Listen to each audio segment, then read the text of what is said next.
ખેરગામ તાલુકાના દેસાઈવાડ જગદંબા ધામ ખાતે આજે કાળી ચૌદસના પાવન દિવસે ભવ્ય ધાર્મિક કાર્યક્રમ યોજાયો હતો। આંતરરાષ્ટ્રીય કથાકાર પ્રફુલ્લભાઈ શુક્લના સાનિધ્યમાં 108 હનુમાન ચાલીસા અને 108 પાનના બીડા હવન કરવામાં આવ્યા હતા।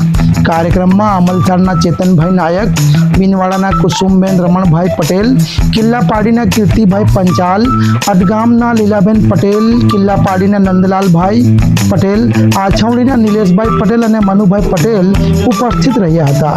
કશ્યપભાઈ જાની, નરેશભાઈ રામાનંદી, અંકુરભાઈ શુક્લ, આદર્શ જાની, ચેતનભાઈ જાની અને વેદાંત શુક્લ દ્વારા પાઠ કરવામાં આવ્યો હતો।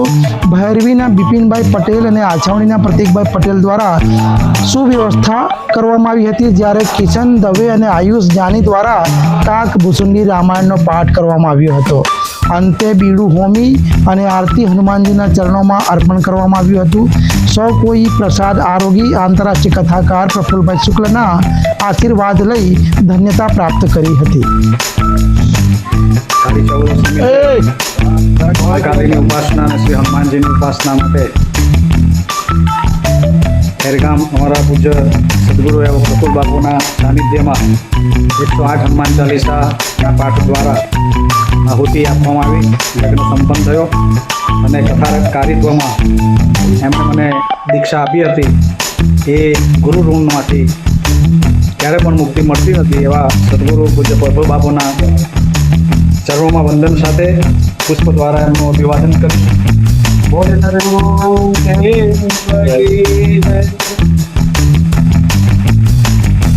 જય સિયારામ, જય સિયારામ। આજે જગદંબા ધામ ખેરગામની અંદર વર્ષોની પરંપરા પ્રમાણે કાળી ચૌદસનો 108 હનુમાન ચાલીસા પાઠ અને 108 પાનના બીડા હવનનો કાર્ય સંપન્ન થાય છે।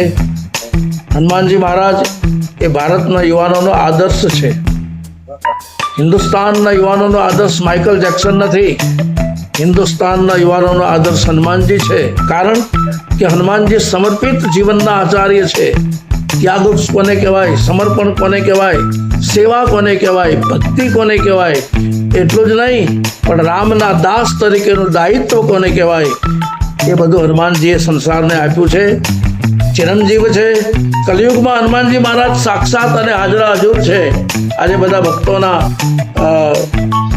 સાનિધ્યમાં અમારે ખાસ કરીને બિનવાડાનો સરપંચ કુસુમબેન રમણભાઈ ભગતજી અને અમલસાડથી પધારેલા અમારા ચેતનભાઈ, અમારા નરેશભાઈ રામાનંદી, અમારા લીલાબેન પટેલ અડગામ ભયવાડ સહિત સૌના સાનિધ્યમાં બિપિનભાઈ પટેલ ભૈરવી અને સૌ સેવકોના સહકારથી આજે આ 108 હનુમાન ચાલીસા, 108 પાનના બીડા અને 11 ફળોની આહુતિ એ કાર્ય સંપન્ન થાય છે।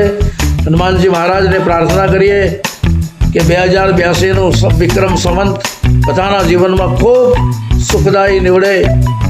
અસતોમાં સતગમય, તમસોમાં જ્યોતિર્ગમય, મૃત્યુર્મામ અમૃતમ ગમય, બધાના જીવનમાં અજવાળું ફેલાય એવી નવા વર્ષની શુભકામના સાથે જય સિયારામ, જય સિયારામ, જય સિયારામ।